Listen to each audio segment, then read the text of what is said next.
తాకట్లో ఉన్న మీ బంగారాన్ని విడిపించి ఆ రోజు ఆన్లైన్ రేటుకి కొంటాం. Sharma gold company. నమస్కారం, శ్రీమాత్రే నమః. Welcome to Suman TV. నేను గీతాంజలి. ప్రస్తుతం నేను కాకినాడ శ్రీపీఠంలో ఉన్నానండి. ఎంత అదృష్టం అనిపించింది. అమ్మవారు ఎంత దివ్యంగా ఉంటారు. పరిచయం అవసరం లేదు. ప్రత్యేకించి ఇవాళ మనం మాట్లాడబోతున్నాము పీఠాధిపతులు, శ్రీపీఠం వ్యవస్థాపకులు, ప్రముఖ ఆధ్యాత్మికవేత్త, గత 35 సంవత్సరాలుగా ఎన్నో ఆధ్యాత్మిక, ధార్మిక, సేవా కార్యక్రమాలతో మనందరికీ ఎంతో సుపరిచితులు వారే శ్రీ శ్రీ శ్రీ పరిపూర్ణానంద స్వామీజీ. వారితో మాట్లాడి మనకున్నటువంటి ధర్మ సందేహాలను నివృత్తి చేసుకుందాం. గురుగారితో మాట్లాడదాం. స్వామీజీ నమస్కారం అండి. నమస్తే. మీ దివ్య చరణాలకు నా నమస్కారాలండి. చాలా సంతోషం. మీ అనుమతితో మీ దినచర్య తెలుసుకోవచ్చు స్వామి. దినచర్య అంటే నేను మార్నింగ్ లేస్తాను. Early bird. నేను సుమారుగా అంటే 2:45, 3 లోపే లేస్తాను. బ్రహ్మముహూర్తం అనొచ్చు. 3 లోపు అంటే ఇంకా ముందే. సో 3 లోపే నేను లేస్తాను. యాక్చువల్గా బ్రహ్మముహూర్తం అనేది 3:40 నుండి 5:40 వరకు. ఆ 3:40 నుండి 5:40కి మధ్య పాయింట్ 4:40 అనేది చాలా కీలకమైన ముహూర్తం అంటారు. అది అంటే బ్రహ్మ అంటే సృష్టికర్త కదా. ఆ టైంలో మనకు కూడా సృష్టి అవుతూ ఉంటుంది లోపల. థాట్స్ ఈ నేచర్ నుంచి మనకు అది డౌన్లోడ్ అయ్యి వస్తూ ఉంటుంది. నాకెందుకంటే నేను అర్లీ పడుకుంటాను. నేను ఎక్కువ నైట్ టైమ్స్ అలా ఉండాలనుకుని ఎప్పుడైనా ఉంటే కూడా నాకు చికాగ్గా ఉంటుంది ఉండాల్సి వస్తే. 8:30, 9 కల్లా అంత త్వరగా పడుకుంటారా? నేను ఇప్పుడు 6:30 దాటితే ఎవరికి కనపడను, వెళ్ళిపోతాను నా రూమ్లోకి. వెళ్ళి నాకు కావాల్సింది చూసుకుంటూ నేను హాయిగా మంచి మ్యూజిక్ ఎంజాయ్ చేసి కొద్దిసేపు అలాగ అమ్మవారితో అలా చింతనలో ఉండి ఏదన్నా చదువుకోవాలంటే ఏదైనా మాట్లాడాలంటే మాట్లాడి. మీరు నమ్మరు, ఒక్కొక్కసారి 8:30, 8:30కి ఏదైనా ఫోన్లో మాట్లాడుతుంటే నేను పడుకుని పోతాను. వాళ్ళు ఏదో కొంతసేపు మాట్లాడి వాళ్ళు వాళ్ళకి అర్థమైపోతుంది. అనట్లేదంటే నిద్రపోయి చంటి పిల్లలు ఉంటారు కదా, అలా అయిపోతాను. రూమ్లోకి వెళ్ళిపోతాను. అంతే అలా వెళ్ళిపోయి అలా నోట్లో వేలు పెట్టి పడుకున్నట్టుగానే పడుకుని పోతాను. అంటే నేను సీరియస్ తీసుకోను. వాళ్ళు పాపం సీరియస్గా మాట్లాడుతుంటారు, నేను వింటున్నానేమో. మొదట్లో ఉండే తర్వాత వాళ్ళకి అర్థమైపోయింది. నా ఉచ్ఛ్వాస నిశ్వాసాలు తెలిసిపోతాయి వాళ్ళకి. ఫోన్ పక్కకు పడిపోతుంది. నేను హాయిగా అటు తిరిగి పడుకుంటాను. నేను పట్టించుకొని ఎక్కువ తీసుకోను నేను లోపలికి. సో అలా హాయిగా ఉంటాను, నిద్రపోతాను. అంటే మనిషి ఎంత తేలిగ్గా ఉండగలిగితే లోపల అన్ని జబ్బులకి దూరంగా ఉంటాడు. పావుతక్కుముడికి లేస్తారు. ఒక్కోసారి పావుతక్కుముడు, ఒక్కోసారి 3:30 అలా స్వింగ్స్ అనమాట. లేచి సూర్యోదయం దాకా ఉండి సూర్యోదయం దాకా అన్నీ రాసుకొని చేసి తర్వాత హాట్ వాటర్ థెరపీ చేస్తాను కొద్దిగా. తర్వాత నాది ఆయుర్వేదిక్ టీ ఉంటుంది, అది తీసుకుంటాను. అయిన తర్వాత కొంతసేపు మళ్ళీ రిలాక్స్ అవుతాను. కొద్దిగా వాకింగ్, యోగా. గోశాలకు కూడా వెళ్ళొచ్చేస్తాను సూర్యోదయం లోపు. అలాగ ఉంటుంది. వచ్చేసి గోవులన్నిటినీ చూసుకుని వచ్చేస్తాను. మళ్ళీ పబ్లిక్ అంతా వచ్చేలోపు మళ్ళీ వచ్చి నా గూట్లోకి వచ్చేస్తాను. లేకపోతే వాళ్ళు వచ్చారంటే మాట్లాడాలి. ఉదయాన్నే అంత మాట్లాడడం, అలాగా ఇంటరాక్ట్ అవ్వడం పెద్ద ఇష్టం ఉండదు నాకు. సో హాయిగా వచ్చేస్తాను, నా గూట్లోకి వచ్చేస్తాను, కూర్చుంటాను, కొంతసేపు రిలాక్స్ అవుతాను. తర్వాత మళ్ళీ లేచి మళ్ళీ నార్మల్గా స్నానము, ఇది జపము అవన్నీ చేసి వేదం వింటూ ఉంటాను. పిల్లలు అక్కడ చదువుతుంటారు కదా, అన్నీ వింటుంటాను. వాళ్ళు కరెక్ట్గా ఉన్నారా లేదో చూసుకుంటుంటాను పైనుంచి. అక్కడ టెంపుల్కి వెళ్తాను, దర్శనం చేసుకుంటాను, వస్తాను. తర్వాత వంట చేస్తాను, పెడతాను. ఎవరన్నా కలవాలి అని అంటే 10 గంటలకి అలా టైం పెడతాను. 10 to 10:30 అంటే హాఫ్ అన్ అవర్ ముందుకు వచ్చారు మనం పంపించేస్తాను. Then again I will come back. నా కార్యక్రమాలు, నా వర్క్స్ అన్నీ చూసుకుంటాను. R&D ఉంటే R&D చేస్తాను. నేను ఇప్పటికీ బాగా ఎక్కువ టైం స్పెండ్ చేస్తాను. అంటే అటు వేదాంత పరంగా కానీ, అటు ప్రోడక్ట్ మీద కానీ, ఏదన్నా ఒక మంచి ప్రోడక్ట్ ఇవ్వాలి. ఇప్పుడు ఒక 5-6 ప్రోడక్ట్స్ మీకు చేస్తున్నారు, చాలా అద్భుతమైంది. అలా చేసినవే గౌదర్బార్లో వచ్చిన ప్రోడక్ట్స్ అన్నీ కూడా. అలా బ్రాహ్మీ ముహూర్తంలో కూర్చుంటా, ఒకసారి వర్క్ చేస్తాను, అలా చేసుకుంటా. అండ్ ప్రోగ్రామ్స్ ఉంటాయి ఇక్కడ, అవన్నీ డిజైన్ చేసుకుంటాను. పూర్తిగా అన్నీ మీరే చూస్తాను, మించి చూసుకుంటుంటాను. అంటే మనం చూస్తే మన టచ్ ఉంటే దానికి ఒక వాల్యూ ఉంటుంది కదా. ఎవరి మీదనో పడేయడం ఎందుకు, టైం ఉంది.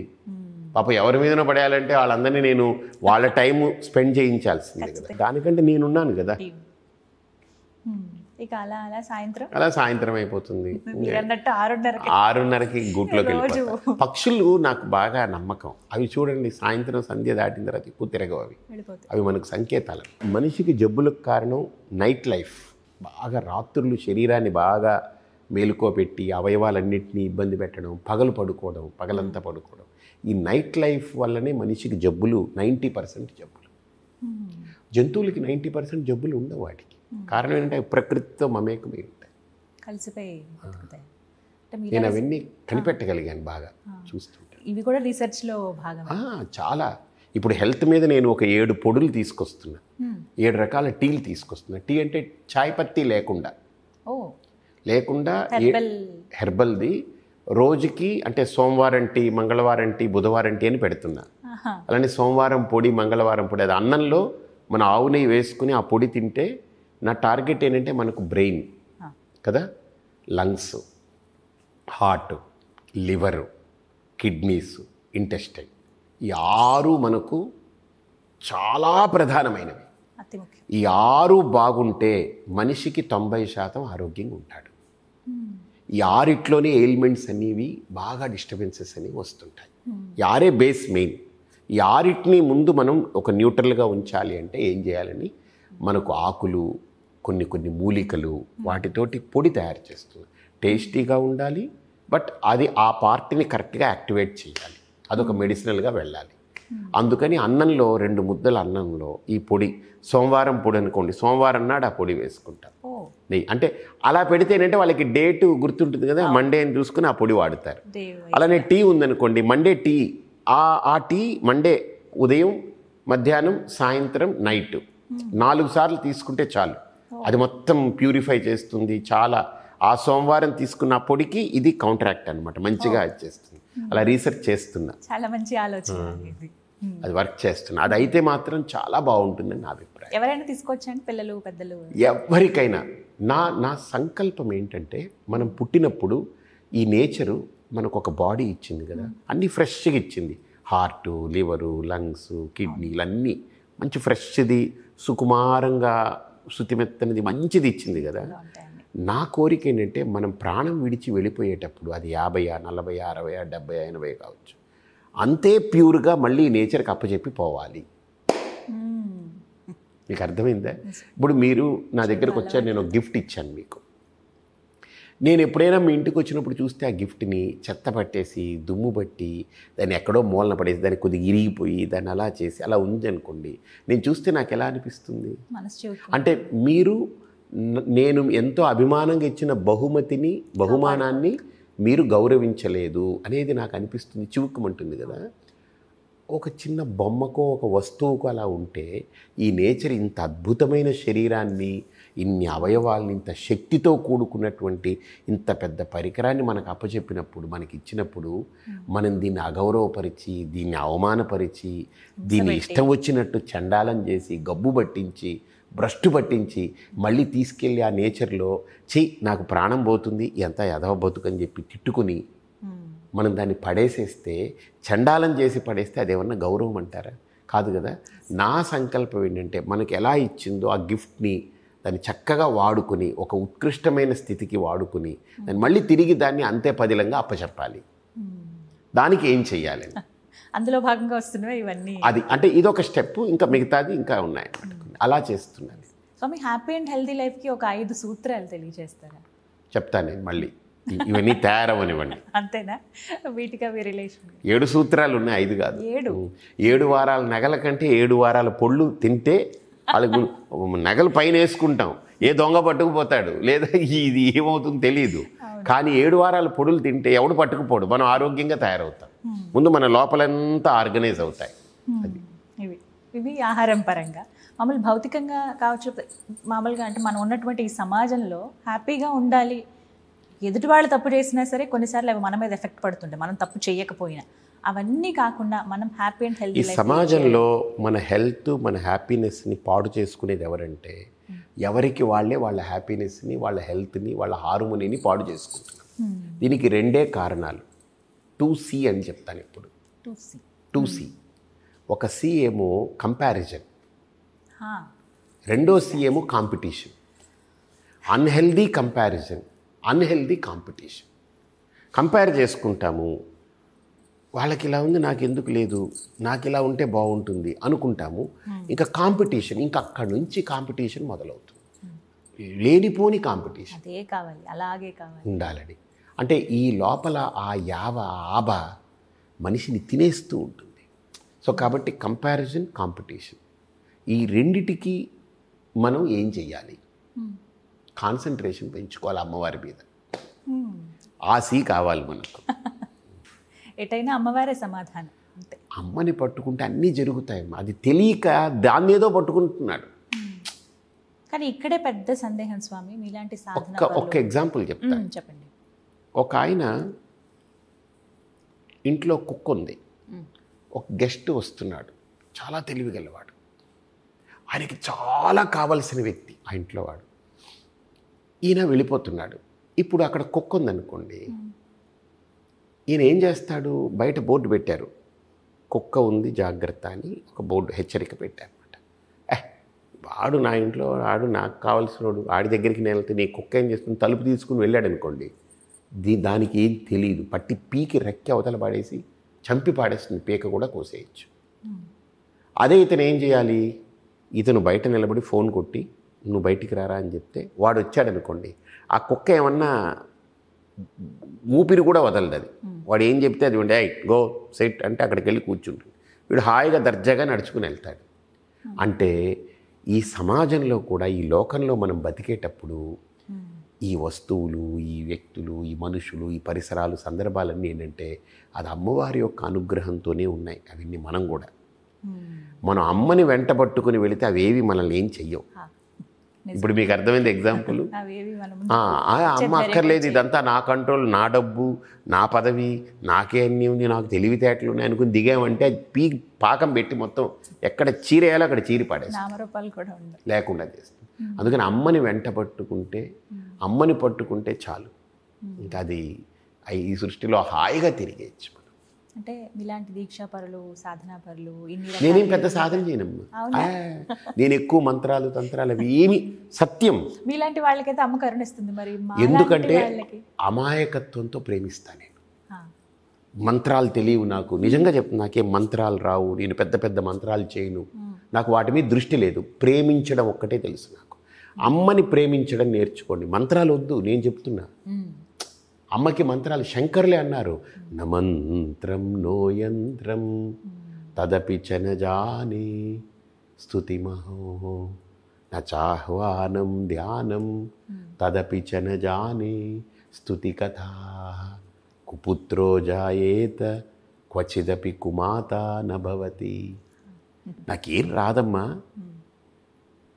జీవితంలో ఒకటి తెలుసు నాకు, చెడ్డ కొడుకుంటాడేమో కానీ చెడ్డ తల్లి ఉండదు అంటాడు. పడిపోతుంది కదా అమ్మవారు, అంతే కదా, ఆ మాటకి పడింది కదా. శంకరులంతటి వారి నాకేం రాదమ్మా అన్నారు. మనకేం వచ్చి సచ్చి మనకు. నేను నిజంగా చెప్తున్నా, అంటే అతిశయోక్తికి చెప్పట్లే. ఎవరైనా నాకు అదొచ్చు ఇదొచ్చని చెప్పుకుంటారు, నాకు ఏది నేను పట్టించుకోను. వస్తే వచ్చిండొచ్చు, అమ్మవారు ఇస్తే ఇచ్చిండొచ్చు. ఈ వక్తృత్వం కూడా నాది కాదు, అమ్మ భిక్ష అది. ఆవిడ్ని పట్టుకుంటే ప్రేమతో, ఆవిడని ప్రేమ కోరుకుంటుంది ఆవిడ. అది ఆ పట్టు తెలియాలి మనకు. ఆవిడని ఆ ప్రేమతోటే సాధించగలం. ఆ ప్రేమ పట్టు నేను పట్టుకోగలిగాను నేను అనుకుంటున్నాను. అందుకని ఆవిడ అపారంగా అభిమానిస్తుంది నన్ను ఆవిడ వదులుకోలేదు ఎట్టి పరిస్థితిలో. నాకు అంత అనుగ్రహం ఉంది అమ్మది. మీకు కలిగినటువంటి దివ్యమైన అనుభూతి పెద్ద విషయం. అదే చాలా పెద్ద విషయం. నా అనుభూతి ఏముంది, ఇక్కడ అందరికీ తెలుసు. మొన్న మహాశక్తి యాగం చేస్తే ప్రతిరోజు పిడుగులు వస్తాయి, వర్షం వస్తుంది, తుఫాన్ అని చెప్తుంటారు. నేను ఒకటే చెప్పాను, మనందరం అమ్మని కదా పట్టుకున్నాము. ఆ బ్రహ్మ కీటజనని వర్ణాశ్రమ విదాయిని ఆబాల గోప విదిత సర్వ అనుల్లంఘ్య శాసన. ఆవిడ గీస్తే గీత ఆబాల గోప విదిత. అందరికీ తెలుసు ఈ సృష్టి మొత్తం ఆవిడ గీసిన గీతకి ఒక్క ఇంచు కూడా అతిక్రమించదని.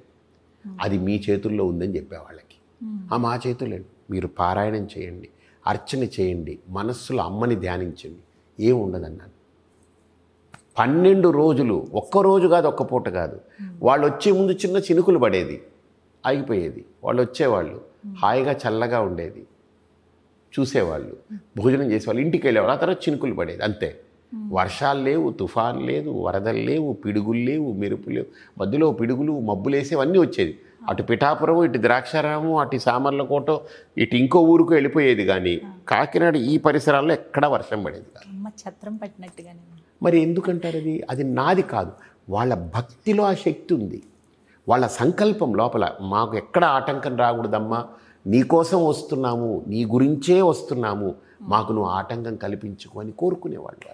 వాళ్ళ కోరిక అక్కడ ఎంత పవిత్రంగా నెరవేరింది, అది కళ్ళకు కనపడుతుంది కదా. ఒక ఆవిడకి నాకు కూడా విచిత్రం అనిపించింది, అంటే అమ్మ అనుగ్రహం ఇలా ఉంటుంది అని. ఆవిడకి పెళ్ళై 14 ఏళ్ళు అయింది, ఇప్పటికీ ఉంది, ఆ ఫోటోలు కూడా ఉన్నాయి, మీరు తీసుకోవచ్చు, వీడియో ఉంది. అయితే మొట్టమొదటి మహాశక్తి యాగానికి 13 ఏళ్ళు ఎంత అయిపోయింది పెళ్ళై. ఇంట్లో అందరూ అడుగుతున్నారు, పిల్లలు లేరు అది ఇదేని. పాపం ఓ స్త్రీకి కూడా లోపల ఎంతో ఉంటుంది కదా ఫీలింగ్ అని. ఆవిడ ఇక్కడ మహాశక్తి యాగానికి వచ్చింది. పాపం 30 రోజుల్లో ఆవిడ ఒక 5-6 రోజులు 7 రోజులు రాలేకపోయింది, ఆవిడ ఆటంకం. మిగతా అంతా వచ్చి కూర్చుంది. రెండో మహాశక్తి యాగానికి వచ్చింది ఆవిడ విడిచిపెట్టకుండా. ఆవిడ చెప్పింది, నాకు తెలియదు, ఆవిడ ఎవరో కూడా తెలియదు, కాకినాడలో ఉంటారట. వాళ్ళ అత్తగారు వాళ్ళందరూ వచ్చారు. మొన్న మహాశక్తి యాగానికి ఇంత పిల్లలు 3 పట్టుకొచ్చింది, 3 ఆడపిల్లలు. శశికళ, శశిప్రియ, శశిరేఖ. చూశాను స్వామి, ఎంత సంతోషం. అసలు నాకు ఆ 3 చూస్తే లక్ష్మి, దుర్గా, సరస్వతి లాగా వాళ్ళు 3 ఇలా నవ్వుతున్నారు. మీ ఒళ్ళో కూర్చుని కాదు, నన్ను బ్లెస్ చేయడానికి వచ్చారా అనిపించింది నాకు. ఆవిడికి పుట్టారా, వాళ్ళకి ఏమిటి, ఇవన్నీ నాకు కనపడలేదు. ఇలా 3 నన్ను బ్లెస్ చేయడానికి వచ్చారా అని నేను వాళ్ళ 3 అలా ఒంటి మీద కూర్చోబెట్టుకుంటే వాళ్ళు 3 హాయిగా కూర్చున్నారు అలాగా. అంటే ఆవిడ 3 ఒకే శుక్రవారంలో ఒక్కొక్క నిమిషం తేడాలో 3 పుట్టారట, 3 పిల్లలు. చూడండి, అది అమ్మ అనుగ్రహం ఎందుకు ఉంటుంది, ఎవరి మీద ఉంటుంది, ఎలా ఉంటుంది చెప్పలేదు. అంటే వాళ్ళకు కూడా ఆ టైం వచ్చింది.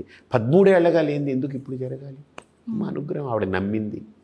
అలా కొన్ని లక్షలు ఇక్కడ. అందుకనే అన్ని వేల మంది కనెక్ట్. మేము ఎప్పుడు దాన్ని బ్రాండింగ్ చేయం దాన్ని, ఎందుకంటే అవన్నీ చెబితే అది మార్కెటింగ్కి బ్రాండింగ్కి అయిపోతాయి. అవి నాకు ఇష్టం లేదు, అవన్నీ చెప్పొద్దంటనే వద్దు. ఇదేంటనంటే ఆ 3 పిల్లల్ని చూస్తే నాకు వాళ్ళు 3 దేవతలు అలా వచ్చి నన్ను బ్లెస్ చేయడానికి వచ్చారని నేను అలా పట్టుకున్నాను వాళ్ళని. అలాగా కూర్చున్నారు. నాకు పిల్లలంటే చాలా ఇష్టం, చిన్న పిల్లలంటే చాలా ఇష్టం. అందులో చంటి పిల్లలు అంటే చాలా, అంటే వాళ్ళకి కల్మషం ఉండదు. నేను నిద్రపోతే ఎలా ఉంటానో అలా ఉంటానన్నమాట వాళ్ళు. నేను అలానే పడుకుంటే ఇప్పటికీ నోట్లో వేలు పెట్టి పడుకుంటే పిల్లలు ఎలా ఉంటారో అంత హాయిగా పడుకుంటా. అందరూ అంటారు అసలు ఏం అంటే ఎవరు చూడరు. ఎవరైనా ఒకవేళ ఎప్పుడైనా పలకరించడానికి రావాలని ఏదైనా వస్తే నాకు దగ్గర ఉన్న వాళ్ళు చూస్తే ఏమో చంటి పిల్లాడు అలా పడుకున్నాడేమో అన్నట్టు ఉంటుంది వాళ్ళకి. చిన్న పిల్లాడు పడుకున్నట్టే ఉంటారు. అంటే మన లోపల ఆ తేట ఉండాలి, ఆ తేలికతనం ఉండాలి, లోపల బరువు ఉండకూడదు.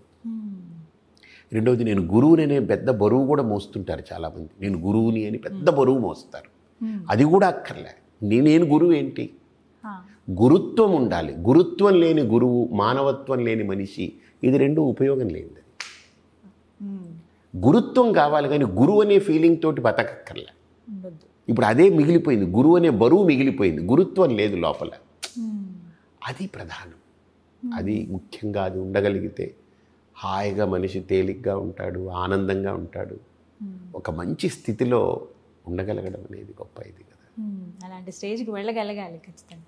అదే అసలు స్థితి, వెళ్ళడం కాదు, అది మన స్థితి. దాన్ని వదిలేసి ఎక్కడికో పోతున్నాం మనం. ఇప్పుడు ఆవు మేయడానికి ఎక్కడికో వెళ్తుంది, కానీ ఇంటికి రాత్రి అయితే వచ్చేస్తుంది కదా, సాయంత్రం అయితే. మనం రాలేకపోతున్నాం. మనం ఊరంతా తిరిగి అదే మంది నిజం అనుకుని అక్కడ తిరుగుతూ అందులోనే గాయమైపోతున్నాం. మన స్థితికి మనం రాలేకపోతున్నాం. అది ఎక్కడికి వెళ్ళినా ఏం తిరిగినా మన స్థితిలో మనం కూర్చోవడానికి, మనం ఉండడానికి ఆ గురుత్వమే మనకు అనుగ్రహం. మీ అమూల్యమైన సమయాన్ని కేటాయించి ఎన్నో ముఖ్యమైన విషయాలు తెలియజేశారు. మా సందేహాలన్నీ కూడా నివృత్తి చేశారు గురువుగారు. ధన్యవాదాలు.